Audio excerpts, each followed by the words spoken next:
Thank you for your time. I'm joined by LSU safety linebacker hybrid Jacoby Stevens. So you grew up in Tennessee, but you said your heart's always been in Baton Rouge. With that, who was your biggest sports hero growing up that you think propelled you to where you are today? My sports hero. I want to say, growing up an LSU Tiger fan, and my parents being from Louisiana, going back and forth. Somebody that I really looked up to, and really that was my hero, athletic wise, would be Patrick Peterson. Even going as far as that's the reason why I chose to wear number 7 in high school. I mean, I have little pictures in middle school where I wore 7 in AAU basketball tournaments. That's somebody that I look up to this day. Just how he carries himself on and off the field, and just the athlete that he is, just a freak of nature that he is. At a young age, he was always somebody that was a athletic hero of mine. For sure. He's definitely been one of the best corners in the NFL and still is. So in your family, you've said before you're a family man. Who do you think in your family has had the biggest impact on you, leading up to being in college and eventually now playing in the NFL? Yeah, the person that had most impact on me was my dad. He's just taught me, just watching him grind it out every day, working, coming home, providing for his family, taking care of his family, and just being in my life when his father wasn't. Just to see how far that he's came, it speaks volumes. I mean, that's somebody that that I look up to. He's he's one of he's my greatest mentor. He's my best friend. He's the reason why when I get stuck in a rut, or something's not going right, he's the reason why that I just keep pushing through. Yeah, father figures are always huge in life. And as you said, stuck in a rut, you fought through some things at LSU. You fought through getting into college, different coaches, moving around positions. What do you think's been the biggest challenge you've overcome that gives you a sense of, I can really do this? I think, like you said, nothing was never, especially coming to college, nothing was never just handed to me. I didn't come on campus and I was rewarded a starting spot.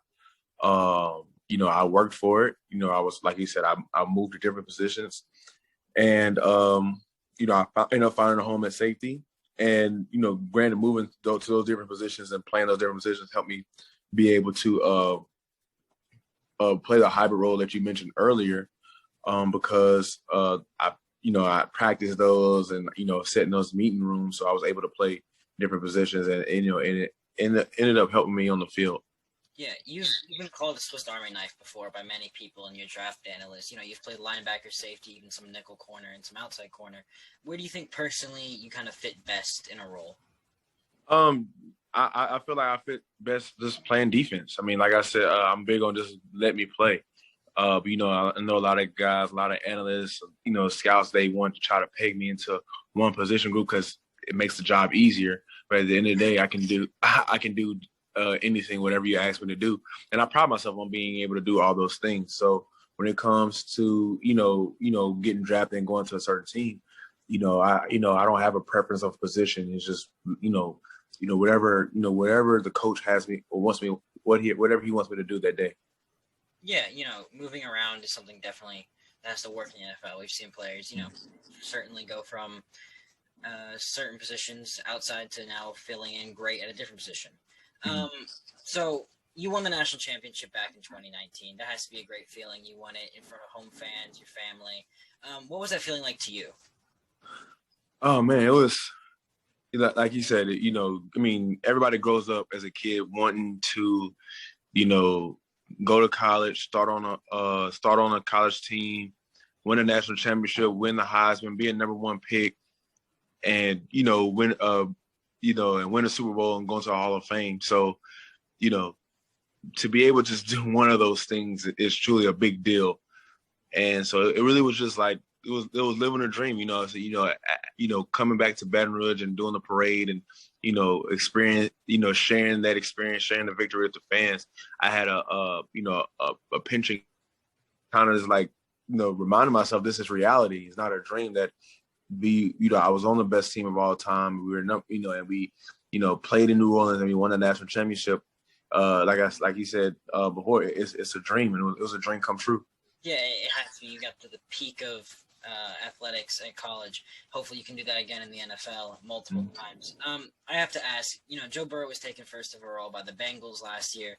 Clyde EdwardsHelaire was taken 32nd overall to the Chiefs. What was it like having to practice against them every day? Two of the best at their own position in college.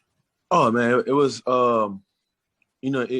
it kept you on your toes, and it was one of the reasons why we did so well 2019. I mean, with Joe, Joe and Clyde, every day was a work day. It wasn't, I'm gonna take a day off, or I'm Joe Burrow, or I'm Clyde EdwardsHelaire. I don't have to practice hard in practice. Joe and Clyde approached every day, as it, every day as if it was a Saturday, or every day as if it was a Sunday for them now. I remember Clyde, if he broke a run in practice, he'll finish it by scoring a touchdown. And Joe, he didn't get lazy with his checks. Every check that he made, it was as if he was in the game. Yeah, you can definitely see that in translating over to the NFL too, in the games that they've played. It also probably, it helps playing with guys such as Caleb on Chason, Derek Stingley, and a bunch of the other stars that are on that LSU defense. How do you think playing with them has really helped you, or you've helped them in a way? I think it worked both ways. I mean, playing with those type of athletes and those type of people, it won't be an adjustment going into the NFL. I've been around athletes. I've been around people. I've been around people who are really good at what they do. I mean, and same going against people. I played in the SEC West, so that's the best division in college football. So I mean, you see the Devontae Smith, Najee Harris. You see the Kellen Monds, you see all those type of people, all around, week in and week out in playing in the SEC West. So just being able to play around that talent and vice versa was me playing on side of them. It always helps just playing in those type of environments. Yeah, the SEC West is, as you said, been viewed as the best conference in football. You got Alabama, LSU, a bunch of other teams in there. How do you think playing in that SEC West, playing against those stars, as you mentioned, Najee Harris, Tua, and Devonta Smith, Jalen Waddle, the list goes on and on.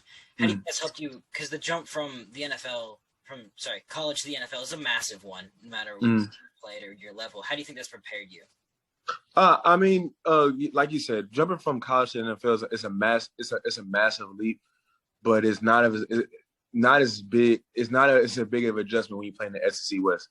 I mean, really and truly, those NFL guys are looking for the Devontae Smiths and the Jalen Waddles, the Najee Harrises, and you go look at guys at Auburn, Mississippi State, Texas A&M, and we can, like you said, the list can go on and on. It's just a hotbed of NFL prospects in the SEC West. So it's like playing in the NFL every week. Yeah. So being able to play in that in college and now in the pros, I mean, there's been some of my former teammates that talk to me say that the talent level isn't far off. Yeah, you certainly, you've gone against that talent. You've played with that talent on your own team on the defensive and offensive side of the ball. So, saying that's not as much of a difference, what's been your favorite play in college, just overall? My favorite play, I want to say my favorite play in college, it had to be between the one-headed interception I had against Mississippi State, or the big hit I had on one of my friends, one of my hometown friends, Amari Rodgers, in the national championship. Yeah, that's been my favorite play. Just describing the player altogether. That was an amazing play to watch, and that one-handed pick against. That one-handed pick was amazing. I forgot the teammates at my mind. So with that, playing the SEC West, you've played against, you made big plays. What's the toughest player you think you've had to cover in college? The toughest player I had to cover, I think, would be Jay Sternberger. I think, he really, when it came to as a tight end and running routes, I think he was really good at that.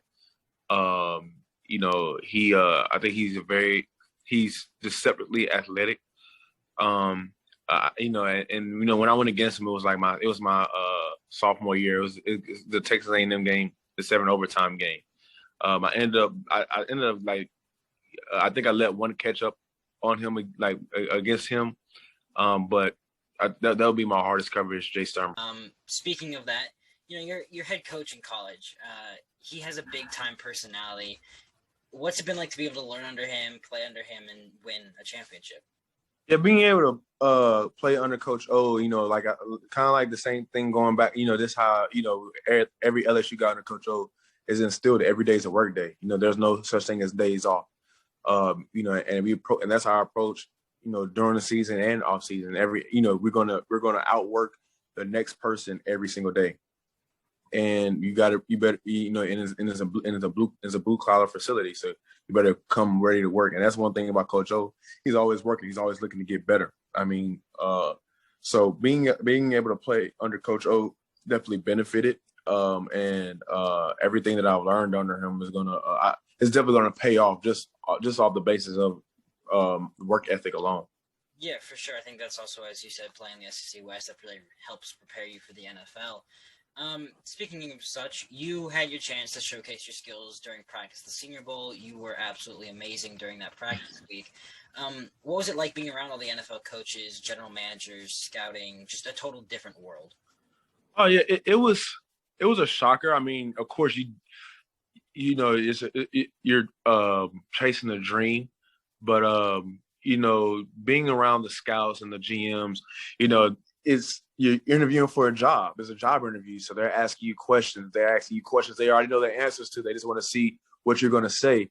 And on the field, like I said, we're auditioning for a job. We're auditioning for the part, to be a part of a team, part of the play. So, like I said, every day was an audition. So, and that's really how that week really was. That they were out there just kind of watching us and seeing how we are on the field, around the hotel, and then when we were able to talk to those guys, it was basically an interview. So, it really was just a big job convention out there at the Senior Bowl.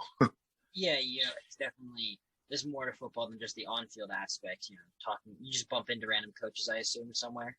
Mm-hmm. Well, since of COVID-19, they weren't out like they usually were, like in past Senior Bowls. But like maybe like if they were going to their hotel room, and we'll get on the elevator and they'll be on the elevator, or we'll pass by going to the when we were going to like the big auditorium or something like that. Like it'd be like little engagements like that. But they weren't out like they usually would be, if that makes sense. Yeah. Just because of COVID-19, but the little interaction that we had, it would be questions and stuff like that. Yeah, COVID-19, it's definitely changed a lot in sports. What was it like playing your senior year, your last final year at LSU, restricted by COVID-19? Yeah, it sucked. I mean, let's be honest. I mean, I doubt anybody had to live a year like this. They'll try to skip it due to COVID-19, but you make the most out of it, and I think that's what I did. I mean, we didn't have the year that we had before. We ended up finishing 500, but I think me as a person and me as a player, we learn from those growing pains, and I'm very excited to see the young guys at LSU because throughout the year you can see those guys grow, and they're gonna they're gonna take off this year. I think they're gonna have a really good year, and I think they're gonna take those learning experiences that they had this year, and and apply the lessons that they learned to this year coming up. Yeah, for sure. LSU is a talent pool into the NFL. It could take hours to list the amount of stars they have. Up and coming, Derek Stingley, Kerry Vincent. So what's a trait about your game personally that you think kind of people sleep on or they don't know so much about, but it's your biggest factor of your game? I mean, I think a lot of people think that coverage is a thing that I struggle with. Is it something that I'm? Is it the best part of my game? I wouldn't say that it's the best part of my game, but I wouldn't say that it's. I wouldn't say that if you put me out on a tight end, that tight end is going to be successful. I mean, when you go look back at my film since my sophomore year, covering somebody like Jay Sternberger or going against Kyle Pitts or going against the different tight ends in the conference, you know, I held my own, if not dominated that whole one-on-one. Yeah. So, I mean, you know, most people might try to look at some skewed stat, or they try to go look at something that people try to go get research on, some people that don't know what they're really talking about. But when you go look at the film and me versus one-on-one, man-to-man coverage on a tight end, I think I fared pretty well. Yeah, I personally loved watching your film against Kyle Pitts. It shows everything you can do, and it shows how, you know, just special of a player you are. And Kyle Pitts is presumably the best tight end in college football. And he is. That's the thing. I don't want to take away from Kyle Pitts. I mean, the success that I had against him came from studying and learning his tendencies, because it's not like he's just an easy cover. You know, me saying Jay Sternberger was my hardest cover has nothing to do or nothing against Kyle Pitts, because when he gets into the league, he's definitely going to tear it up and rip it up and be a game changer, a franchise changer to whatever team he goes to. Yeah, you know, we've definitely seen athletic tight ends start to take over the NFL. Evan Ingram, Darren Waller, Kyle Pitts, Jay Sternberger even, once he gets that opportunity in Green Bay, which we know he will. So, you know, you mentioned earlier that hit you laid in Amari Rodgers. Do you think that's the hardest you've ever hit someone, or is there been a different play? I think that's the hardest hit that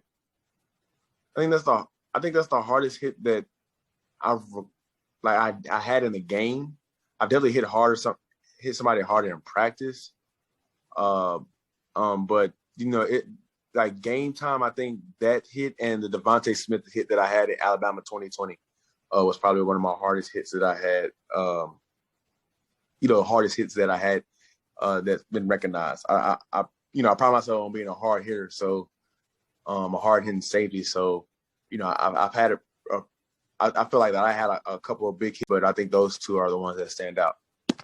Yeah, for sure. You know, that's probably one of the bigger traits about you is how hard you hit, no matter where you're playing on the field against who it even is.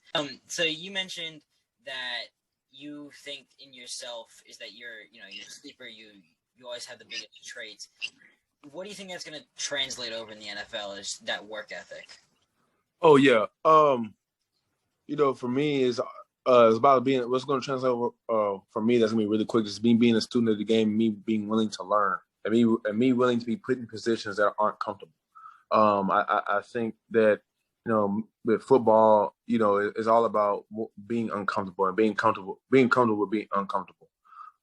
So you know, it's gonna force me to learn more about football. It's gonna force me to be more of a student of the game, and that's what I pride myself on being. And so in that aspect, I think that's going to be the quickest thing that's going to translate over football wise, and really and truly, that's what honestly slows a lot of people down, is that they aren't students of the game. You know, you see all the time a lot of guys that come to the NFL that have all the talents in the world, but they aren't a student of the game. They don't study. They don't take the game seriously when it comes to X's and O's. And so for me, I pride myself on that. So when it comes to that, I think that's really going to translate over really fast.